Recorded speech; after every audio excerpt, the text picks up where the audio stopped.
Aparajith YouTube நேயர்களுக்கு வணக்கம். இதில் நாம் பார்க்கப் போவது குழந்தைகளுக்கான திருக்குறள் கதை மற்றும் வாழ்க்கை பாடம். திருக்குறள் 16. விசும்பின் துளிவீழின் அல்லால் மற்றங்கே பசும்புல் தலை காண்பு அரிது. பொருள்: வானத்திலிருந்து மழைத்துளி வீழ்ந்தால் மட்டுமே உலகத்தில் ஒரு சிறிய பசும்புல்லின் நுனியை கூட காண்பது அரிது. அதாவது, புல் முளைப்பதற்கும் கூட மழை நீர் இன்றியமையாதது. இதன் சிறுகதை. ஒரு துளியின் மதிப்பு. ஒரு ஊரில் பெரிய செல்வந்தர் ஒருவர் இருந்தார். அவருக்கு தோட்டம் வளர்ப்பது என்றால் கொள்ளையாசை. தன் வீட்டில் ஒரு மிக அழகான புல்வெளியை அமைத்திருந்தார். அதற்கு தினமும் குழாய் மூலம் தண்ணீர் பாய்ச்சி விலையுயர்ந்த உரங்களை போட்டு பராமரித்து வந்தார். அவரிடம் வேலை செய்து முதியவர் ஒருவர் சென்றார்.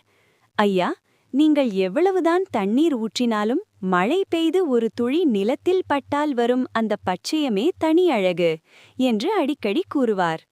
செல்வந்தர் அதை அலட்சியமாக சிரித்துவிட்டு, என்னிடம்தான் தாராளமாக தண்ணீர் இருக்கிறதே, நான் நினைத்தால் எப்போது வேண்டுமானாலும் என் தோட்டத்தை பச்சையாக வைத்திருக்க முடியும் என்றார். அந்த ஆண்டு கடும் வறட்சி ஏற்பட்டது. ஊரில் நிலத்தடி நீர் மட்டம் குறைந்து செல்வந்தரின் வீட்டுக் கிணறும் வற்றிப்போனது. தண்ணீர் பாய்ச்ச வழியில்லாமல் அவர் ஆசையாசையாய் வளர்த்த புல்வெளி கருகிப்போய் வெறும் மணல் தரையாக மாறியது. செல்வந்தர் எவ்வளவோ முயற்சி செய்தும் ஒரு புல்லை கூட உயிர்ப்பிக்க முடியவில்லை. சில மாதங்கள் கழித்து திடீரென்று ஒரு நாள் வானம் மேகமூட்டமானது. மெல்லிய மழைத்துளிகள் மண்ணில் விழுந்தன.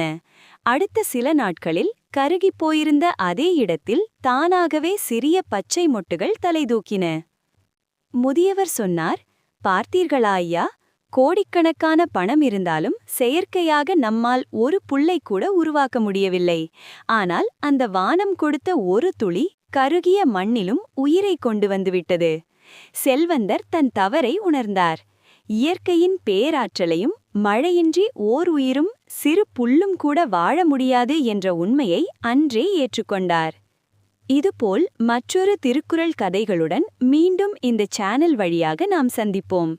எனவே இந்த சேனலை சப்ஸ்கிரைப் செய்யவும் மற்றவர்களுக்கும் பகிரவும். நன்றி, வணக்கம்.